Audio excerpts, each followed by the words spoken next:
ಜ್ಞಾನ ವಿಜ್ಞಾನ ತೃಪ್ತಾತ್ಮ ಜ್ಞಾನ ವಿಜ್ಞಾನ ತೃಪ್ತಾತ್ಮ ಜ್ಞಾನ ವಿಜ್ಞಾನ ತೃಪ್ತಾತ್ಮ ಕೂಟಸ್ಥಃ ಕೂಟಸ್ಥಃ ಕೂಟಸ್ಥಃ ವಿಜಿತೇಂದ್ರಿಯಃ ವಿಜಿತೇಂದ್ರಿಯಃ ವಿಜಿತೇಂದ್ರಿಯಃ ಯುಕ್ತಃ ಯುಕ್ತಃ ಯುಕ್ತಃ ಇತ್ಯುಚ್ಯತೆ ಇತ್ಯುಚ್ಯತೆ ಇತ್ಯುಚ್ಯತೆ ಯೋಗಿ ಯೋಗಿ ಯೋಗಿ ಸಮಲೋಷ್ಟಾಶ್ಮಕಾಂಚನಃ ಸಮಲೋಷ್ಟಾಶ್ಮಕಾಂಚನಃ ಸಮಲೋಷ್ಟಾಶ್ಮಕಾಂಚನಃ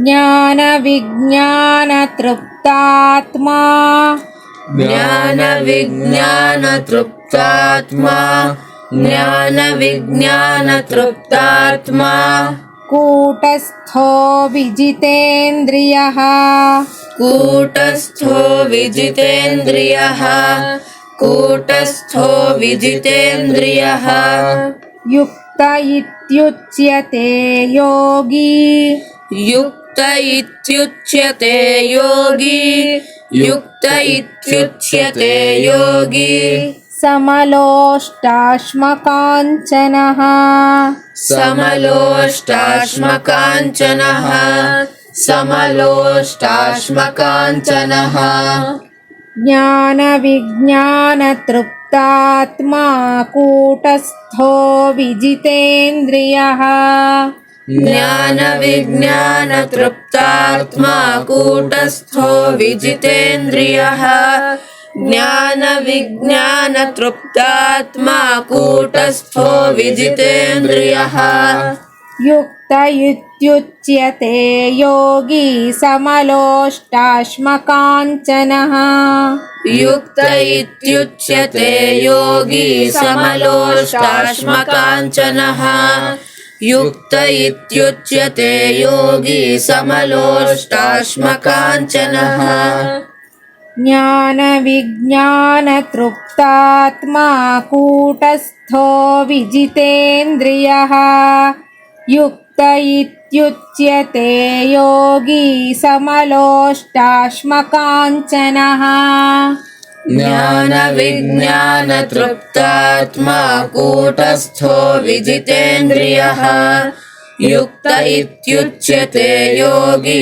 ಸಮಲೋಷ್ಟಾಶ್ಮಕಾಂಚನಃ ಜ್ಞಾನ ವಿಜ್ಞಾನ ತೃಪ್ತಾತ್ಮ ಕೂಟಸ್ಥೋ ವಿಜಿತೇಂದ್ರಿಯಃ ಯುಕ್ತ ಇತ್ಯುಚ್ಯತೆ ಯೋಗಿ ಸಮಲೋಷ್ಟಾಶ್ಮಕಾಂಚನಃ ಜ್ಞಾನ ವಿಜ್ಞಾನ ತೃಪ್ತಾತ್ಮ ಕೂಟಸ್ಥೋ ವಿಜಿತೇಂದ್ರಿಯಃ ಯುಕ್ತ ಇತ್ಯುಚ್ಯತೆ ಯೋಗಿ ಸಮಲೋಷ್ಟಾಶ್ಮಕಾಂಚನಃ.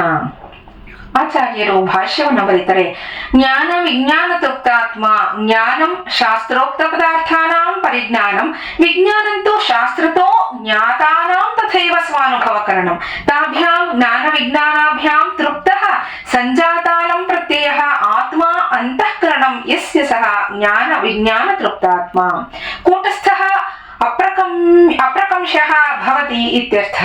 ವಿಜಿತೇಂದ್ರಿಯಸ್ಯ ಯ ಈದೃಶಃ ಯುಕ್ತಃ ಸಮಾಹಿತ ಇತಿ ಸ ಉಚ್ಯತೆ ಕಥ್ಯತೆ ಯೋಗಿ ಸಮಲೋಷ್ಟಾಶ್ಮಕಾಂಚನಃ. ಲೋಷ್ಟಾಶ್ಮಕಾಂಚನಾನಿ ಸಮಾನಿ ಯಸ್ಯ ಸ ಸಮಲೋಷ್ಟಾಶ್ಮಕಾಂಚನಃ ಅಂತ ಹೇಳ್ತಾರೆ. ಹಾಗಂದ್ರೆ ಏನು? ಜ್ಞಾನ ವಿಜ್ಞಾನ ತೃಪ್ತಾತ್ಮನಾಗಿ ಅಂದ್ರೆ ಜ್ಞಾನ ಅಂದ್ರೆ ಶಾಸ್ತ್ರದಲ್ಲಿ ಹೇಳಿರೋ ಪದಾರ್ಥಗಳ ತಿಳುವಳಿಕೆ. ಶಾಸ್ತ್ರಗಳಲ್ಲಿ ಎಷ್ಟೊಂದು ರೀತಿಯಾದನ್ನ ಹೇಳಿರ್ತಾರೆ.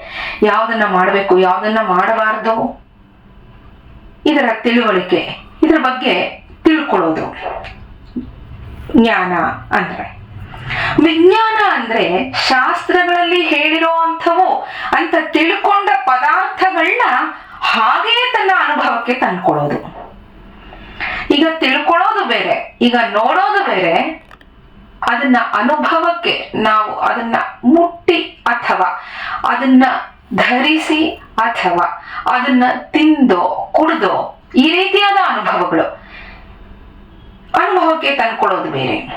ಜ್ಞಾನ ಅದು ವಿಜ್ಞಾನ. ಇದು ಜ್ಞಾನ ಅಂದ್ರೆ ಶಾಸ್ತ್ರಗಳಲ್ಲಿ ಹೇಳಿರೋ ಅಂಥದನ್ನ ತಿಳ್ಕೊಳ್ಳೋದು ಮಾತ್ರ. ಆ ಪದಾರ್ಥಗಳು ಏನಂತ ಹೇಳಿದರೆ ಅಂತ ತಿಳ್ಕೊಳ್ಳೋದು. ವಿಜ್ಞಾನ ಅಂದ್ರೆ ಅದನ್ನ ಅನುಭವಕ್ಕೆ ತಂದ್ಕೊಳ್ಳೋದು. ಈ ಜ್ಞಾನ ವಿಜ್ಞಾನಗಳಿಂದ ತೃಪ್ತಿ ಹೊಂದಿರೋನು ಅಂದ್ರೆ ಇಷ್ಟು ಸಾಕು, ಇನ್ನೇನು ತಿಳ್ಕೊಬೇಕಾದಿಲ್ಲ ನಾನು ಅನ್ನೋ ಅಂತಃಕರಣ ಯಾರಿಗಿದ್ಯೋ ಅವನು ಜ್ಞಾನ ವಿಜ್ಞಾನ ತೃಪ್ತಾತ್ಮ.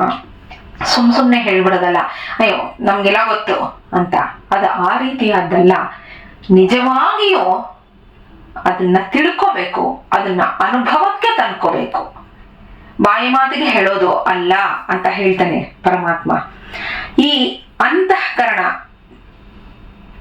ಅಲ್ಲಿ ತೃಪ್ತಿ ಇರಬೇಕು. ನಾನು ಇದನ್ನ ತಿಳ್ಕೊಂಡಿದ್ದೀನಿ, ಈ ವಿಚಾರವನ್ನ ನಾನು ಪೂರ್ಣವಾಗಿ ನಾನು ತಿಳಿದಿದ್ದೀನಿ, ನಾನು ಇದನ್ನ ಯಾರಿಗೆ ಬೇಕಾದ್ರೂ ಹೇಳಬಲ್ಲೆ, ನಾನು ಇದನ್ನ ಸರಿಯಾಗಿ ಹೇಳ್ತೀನಿ, ಲೋಪದೋಷಗಳಿಲ್ದಾಲೆ ಹೇಳ್ತೀನಿ, ನನ್ನ ಅನುಭವಕ್ಕೆ ಇದು ಬಂದಿದೆ ಅಂತ. ಯಾರು ಆ ರೀತಿಯಾದ ಅಂತಃಕರಣವನ್ನ ಹೊಂದಿರ್ತಾನೋ ಅವನು ಜ್ಞಾನ ವಿಜ್ಞಾನ ತೃಪ್ತಾತ್ಮ. ಅವನು ಹೇಗಿರ್ತಾನೆ?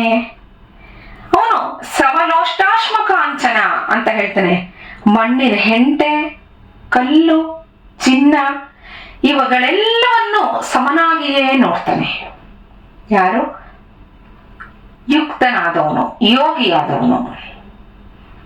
ಯುಕ್ತನೇ ಯೋಗ ಸಿದ್ಧಿಯನ್ನ ಹೊಂದಿದವನು, ಅವನೇ ನಿಜವಾಗಿ ಯೋಗಾರೂಢನಾಗಿರ್ತಾನೆ ಅಂತ ಹೇಳ್ತಾನೆ ಭಗವಂತ.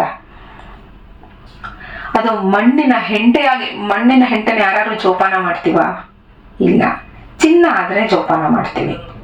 ಆದ್ರೆ ಮಣ್ಣಿನ ಹೆಂಟೆಗೆ ಎಷ್ಟು ಪ್ರಾಮುಖ್ಯತೆ ಕೊಡ್ತಾನೋ ಚಿನ್ನಕ್ಕೂ ಅಷ್ಟೇ ಪ್ರಾಮುಖ್ಯತೆಯನ್ನ ಯೋಗಿಯಾದವನು ಕೊಡ್ತಾನೆ. ಅಂದ್ರೆ ಅಲ್ಲಿ ಏನಾಯ್ತು, ಅವನು ಯಾವುದೇ ಒಂದು ರೀತಿಯ ವಿಶ್ವಾಸವನ್ನ, ಅಂದ್ರೆ ನನಗಿದು ಬೇಕು ಇದು ಬೇಡ ಅನ್ನೋದನ್ನು ಅವನು ಹೊಂದಿರಲ್ಲ. ಅದನ್ನೇ ಹಿಂದಿನ ಶ್ಲೋಕದಲ್ಲಿ ಹೇಳಿರೋದು, ಸುಖ ದುಃಖದಲ್ಲಿ ಮಾನಾಪಮಾನಗಳಲ್ಲಿ ಎಲ್ಲದರಲ್ಲೂ ಒಂದೇ ರೀತಿಯಾಗಿ ಯಾರು ಇರ್ತಾನೋ ಅವನನ್ನೇ ಯೋಗಿ ಅಂತ ಕರೆಯೋದು. ಹೇಳ್ತಾನೆ ಭಗವಂತ, ಯೋಗಿಯಾದವನೇ ನನಗೆ ತುಂಬಾ ಇಷ್ಟ.